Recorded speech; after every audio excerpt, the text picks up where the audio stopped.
Remember, there are no rules in cooking. Taste this. Hi, I'm Chef Joe Simonero with Taste This Television, here with another incredible show. Today we're making crab cakes, among other things, but we're going to start with a crab cake recipe. And, you know, the old rule is don't mix any kind of cheese with seafood, but in this particular dish, you're going to find that the seared, crusty beautifulness of the crab is going to go great with this blue cheese sauce. So to get started, what we're going to do is we're going to have the cheese kind of slowly reducing, melting. I'm using a real good quality high blue cheese, and I'm just going to put that in the pot like so. And I'm going to add a little bit of creme fraiche, add a little bit of milk, and a couple of pieces of butter. And I'm just going to let that slowly do its thing throughout the whole show. This way, by the time we're done, we're going to get a really nice, thick, almost like sort of fondue to the mixture. So we're going to leave that on the fire. Next, we're going to talk about crab cakes and some ingredients that we're going to be using in today's dish. Now, we're going to start off with using a little bit of Spice World garlic, and we're going to heat that up with the mixture, and we're going to actually put it into our crab cake sauce. And we're going to be using a couple other things today. We have our handy-dandy Detecto scale. This is an incredible scale here. You could submerge it in water. You can, this is heavy duty. It's even dropped a couple of times and still nothing. And it's really got accuracy. It's a great chef tool, or any person that needs a scale in the kitchen. This is the way to go. And of course, we're going to be using today our Angle 33 coolers with our wine that we're going to be making, etc. So let's start with mixing our crab cake. So we got our bowl here. And in our bowl, we're going to combine a couple of things to put in our crab cake. One is mustard. We got a little bit of chili powder. I always like to put a little chili powder in. We got some Old Bay. We got some tomatoes. We got 1 egg.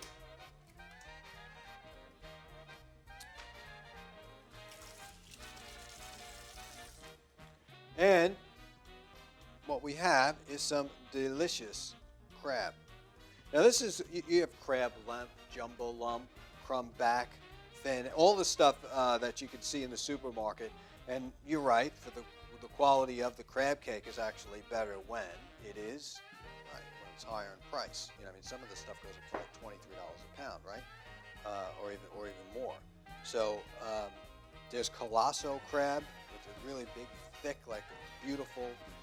There's Dungeness crabs that actually are caught all the way off the coast of California. I actually knew a fisherman who used to ship live Dungeness crabs overnight right into the kitchen here.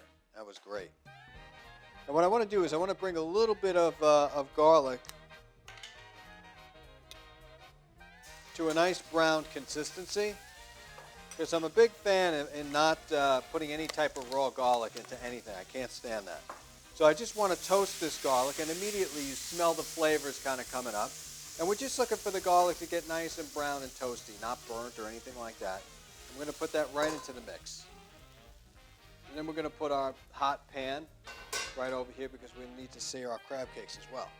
And we're going to take this and we're going to mix everything into it all at once. And already you should start to smell an incredible flavor coming out here.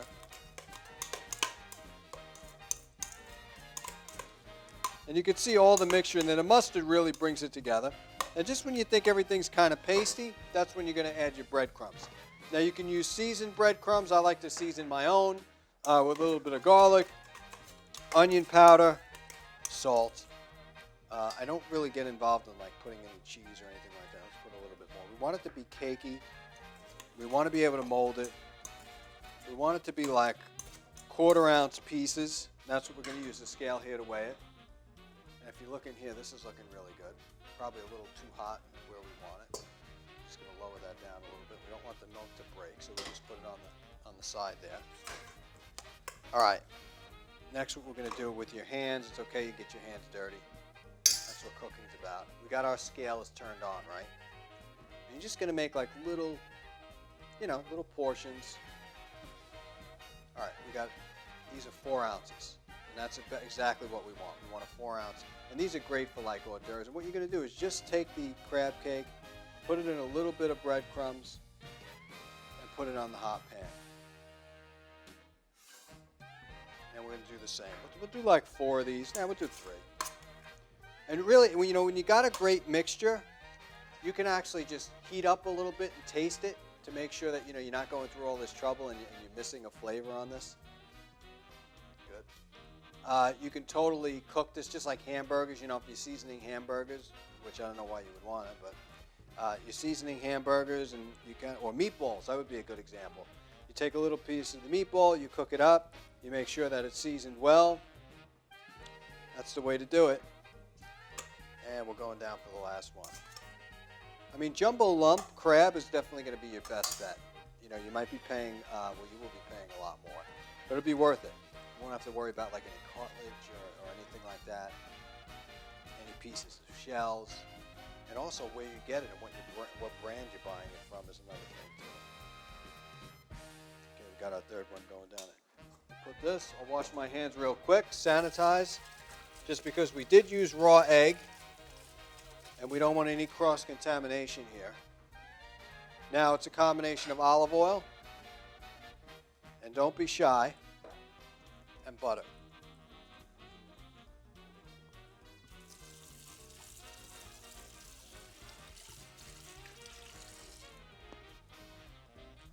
And I always like to put a little butter in there, especially when I'm frying with crab cakes or what have you, because it really brings it to the next level. Butter does have its purposes, and you could use margarine too if you're gluten-free or you want to do dairy-free. You can definitely substitute. I'll tell you, there is a really good breadcrumb that's gluten-free out there now, 4C, which is really good. I don't know about dairy-free. I don't think it is, but it's definitely gluten-free. All right, so what you're going to do is let this continue to cook and just almost like forget about it. We're not going to constantly turn it and flip it, turn it and flip it. We're just going to kind of let it do its thing really slowly. And while we're waiting, we got some tomatoes left over, right? What would you do with these? I would take the Crown Poly bag, this everyday bag, because there was a study done with this where you had multiple tomatoes that were left out or in another bag and over the course of 2 or 3 weeks, and you can see that the tomatoes will preserve itself so much better in this bag. Just roll it up, tighten it up, tie it, and then go back to it a week later, no worries. Even with this, even in the bowl, right? I don't want to put the whole thing in the Crown Poly bag. I'll just take the bowl, put the whole bowl in there, because you don't want to take the whole thing of tomatoes, empty it in there, and then it's just going to sit in its own liquid. So tie it up like this.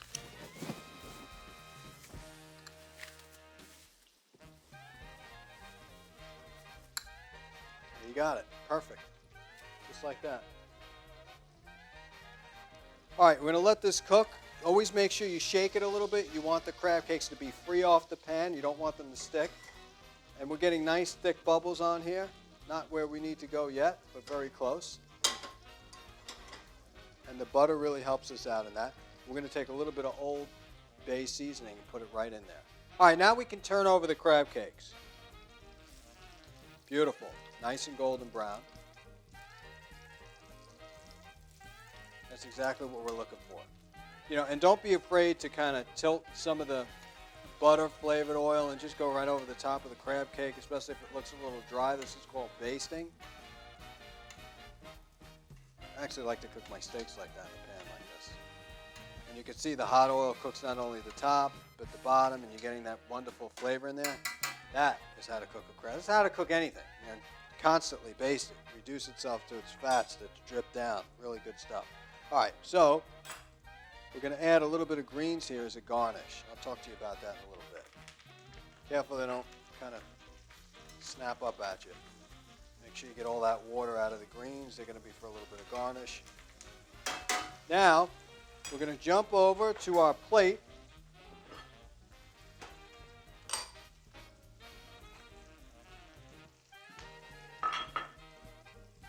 And we're going to take our sauce. Before we do this, we're going to hit it with a little bit of wine. Nice cold. And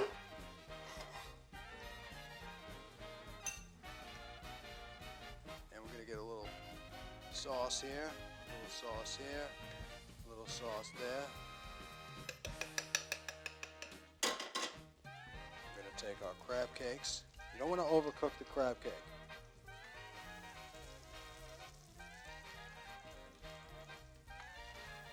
Beautiful. Excellent. And what we're going to do is take some of our greens that you're probably wondering what the heck he's doing. It almost looks like seaweed. Put that right over the top.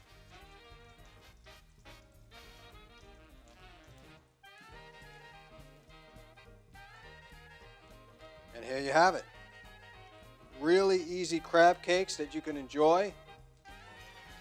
But we're not finished yet, because we're going to get cleaned up. When we come back, I'm going to show you a simple linguine clam sauce that you're not going to forget about, ever. Taste this.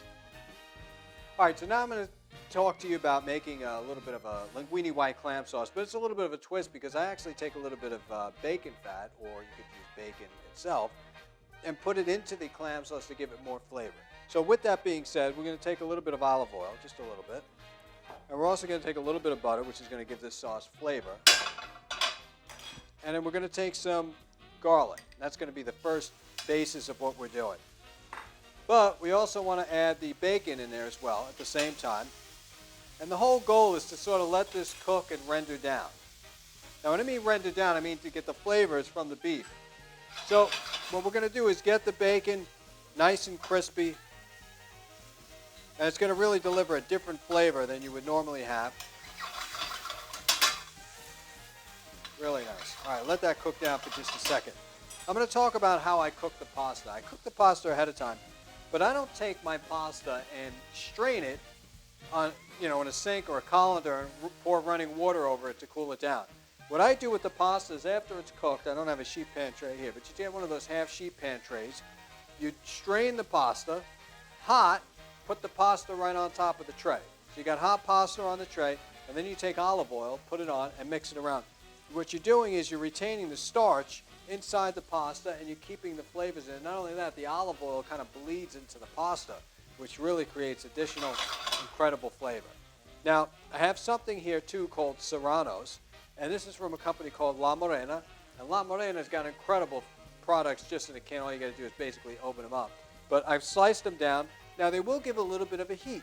The heat will cut through the fattiness of the bacon. So not many, but just a few Serranos we're going to put in there. This company is La Morena. Really good products. Check them out. Next, we're going to take a little bit of our clams. Start to raise our fire up a bit. Now, these are cherry stone clams. So what I've done is I've opened up the cherry stones myself. Now, I'm going to give you a little secret. Unless you're a master shucker, you just take your clams, you put them in the freezer. The next day, you take them out and they thaw. It releases the valve and the muscle, and they open up by themselves. And you scoop not only the meat out, but every single bit of the clam juice. And you don't have to worry about shells as well. Cracking the shells and finding a piece of shells in there as well. All right, this is looking good. Smells good. I could smell the heat from the Serranos, not overpowering, but definitely brings it to another level. We're going to throw some tomatoes in there for some color, and I have some fresh basil. Now we're going to deglaze with a little white wine. At the same time, I'm going to put a little bit of clam juice, and we're going to hit it with the finishing touches of some butter.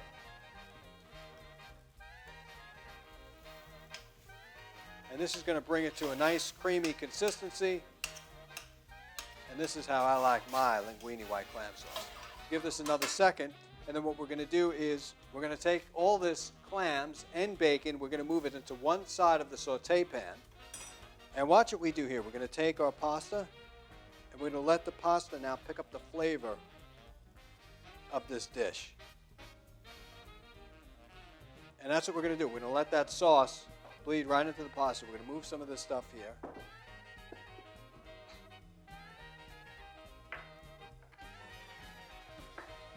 We're going to take a plate.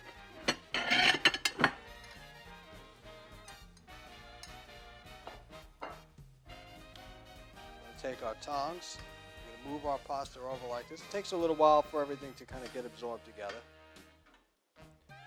But you can see it now, it's got way too much liquid in there. So we're going to let this actually cook down. You're going to see it's going to get thick pretty quickly.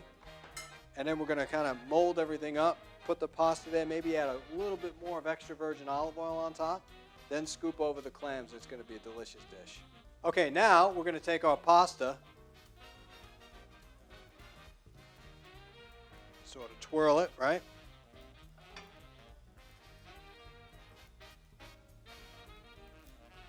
That's what I'm talking about. Beautiful.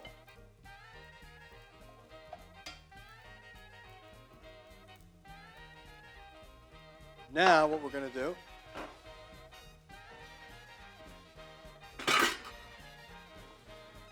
is take our incredible sauce. Before we do that, we're going to drizzle a little cold-pressed olive oil on top here.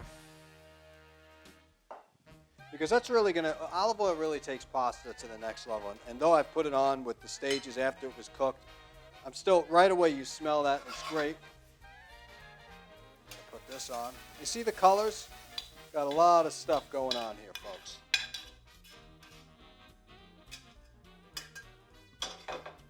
And then we got it. Here you have it.